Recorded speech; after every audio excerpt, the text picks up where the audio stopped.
네, 시작하겠습니다. 진보당 대변인 홍성규입니다. 두 가지 말씀드리겠습니다. 첫 번째입니다. 국민의힘 가짜뉴스를 감시한다면서 이수정, 김태규 등을 불러 모았습니까? 내란 본당에 이은 가짜 정당 인증입니다.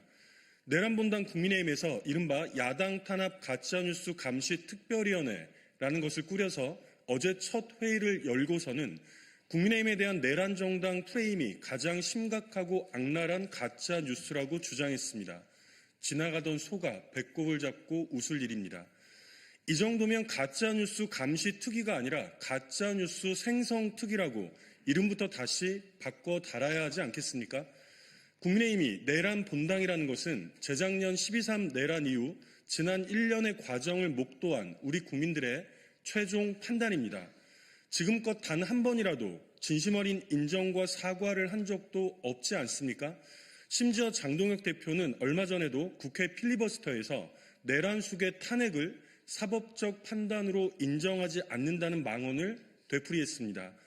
이런 국민의힘에서 가짜 뉴스를 감시하겠다니 특위 출범 자체야말로 가장 심각하고 악랄한 가짜 뉴스인 셈입니다. 게다가 그 위원들의 면면 또한 더욱 가관입니다.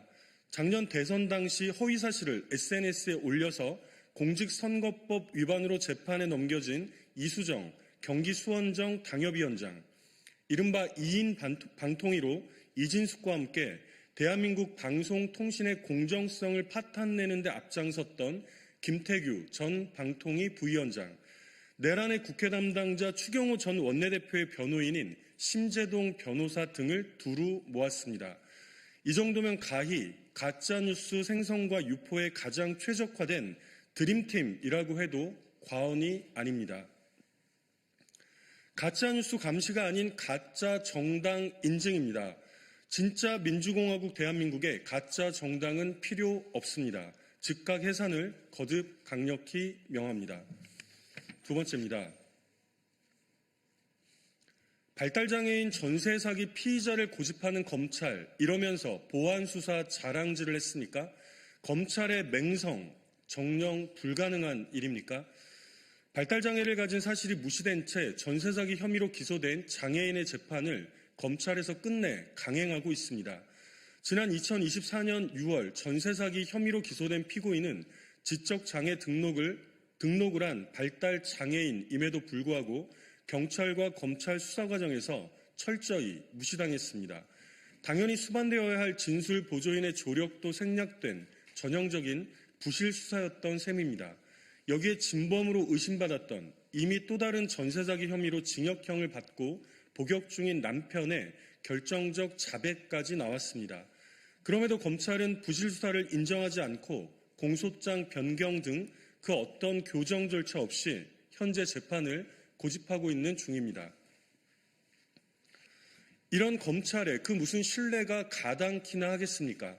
그러면서도 지난 연말에는 이른바 자신들의 직접 보안 수사 성과를 자랑하는 노골적인 홍보질에까지 나섰습니다. 지금 필요한 것은 그 알량한 보안 수사 우수 사례들이 아니라 끝도 없이 산처럼 거대하게 쌓인 보안 수사 불량 사례들일 것입니다. 10명의 도둑을 놓치더라도 단 한 명의 억울한 사람을 만들지 말라고 했습니다. 오죽하면 검찰 개혁이 시대적 과제가 되었겠습니까? 억울한 발달 장애인 피고인에 대하여 즉각 공소부터 취소해야 합니다. 검찰의 성찰과 반성을, 맹성을 거듭 강력히 정말로 간곡하게 촉구합니다. 이상입니다.